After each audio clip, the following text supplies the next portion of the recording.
todos. Hi everyone.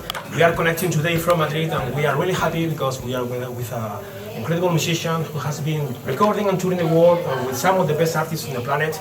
And today with Jim Brown band DBIII, he doesn't need more introduction. Mr. Dennis Chambers. How Dennis? How are you? I'm okay. Yeah. Thank you for having us, Dennis. In this band live many styles: jazz, funk, rock, soul. Jimi Hendrix meets James Brown. How do you feel is important, how important has it been for you learning many styles in order to have facility in your instrument? I mean, when I first learned how to play, it was in the 60s, early 60s.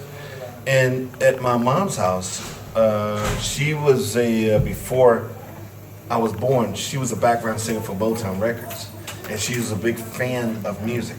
So I thought by listening to all that music around my house, in order to become a musician, you have to learn all that stuff.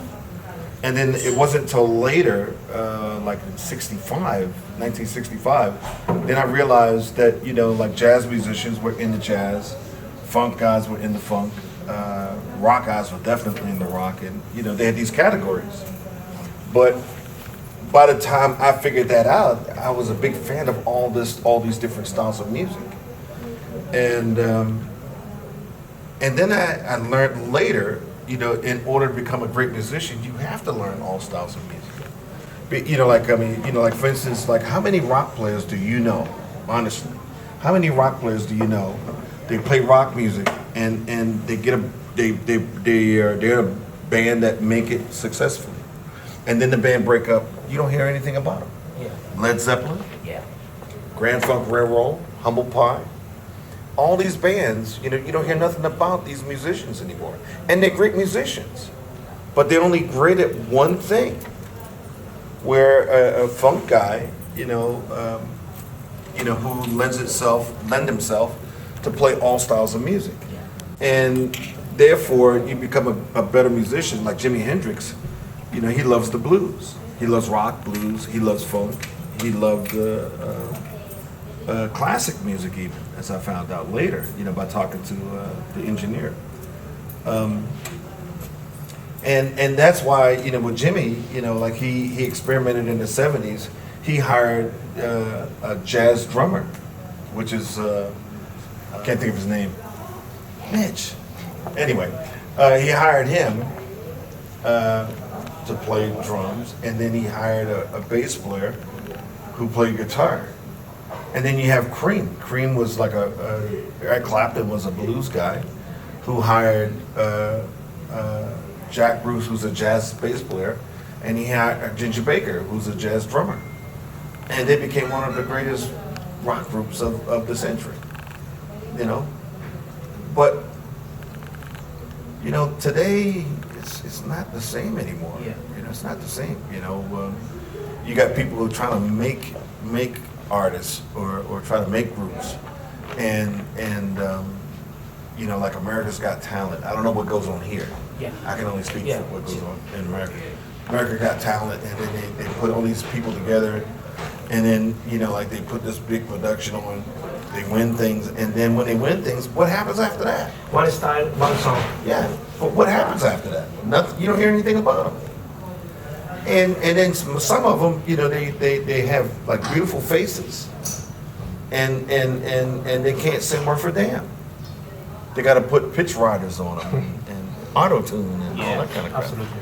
But you take somebody like Aretha Franklin, bless her heart, God rest her soul, and Whitney Houston. Wow. Somebody like that. These women can really sing. And but then you take somebody, like I shouldn't name any names. But you take some other people and they got beautiful faces and they can't sing worth a damn. A lot. And then they go out and do these tours and then they lip sync. Britney Spears is one of them. Yeah. She couldn't sing worth for it. She couldn't sing her way out of a wet paper bag. That's great, Dennis. Yeah. One thing that is common in the best players of all time is they have a unique voice and a great time feeling. What's your best advice for developing and improving our time feel, our internal clock? As a drummer or as any player, what's your advice on that? Well, you listen. First of all, you always got to listen to people that have some kind of decent time. I learned how to play drums by emulating music, and when I was emulating music in the '60s, there was no click tracks. They were just great players who had great time. And then later getting a metronome and practicing with it, but also keeping it turned down where you can barely hear it and see how far you drift. Because when you stop, you can hear how far you drift from it. Or if you play loud and while the thing is going, for like 2 minutes, and then you turn it down and you see or you can hear how far you drift. Yeah. Then you know. I'm playing with silence too. How far have been you with playing with silence in your practice days? Oh, I used to play a lot with silence. In fact, when I did the audition for Sting, he was kind of blown away because he had a synclavier going, and I was playing to the synclavier, and then he turned it way down where I couldn't hear it. So I'm still playing, and then he turned it up just to see, and I was still on it. He was like, "Man, you're hired. Wow. You're hired." He's like, "Where have you been all my life?"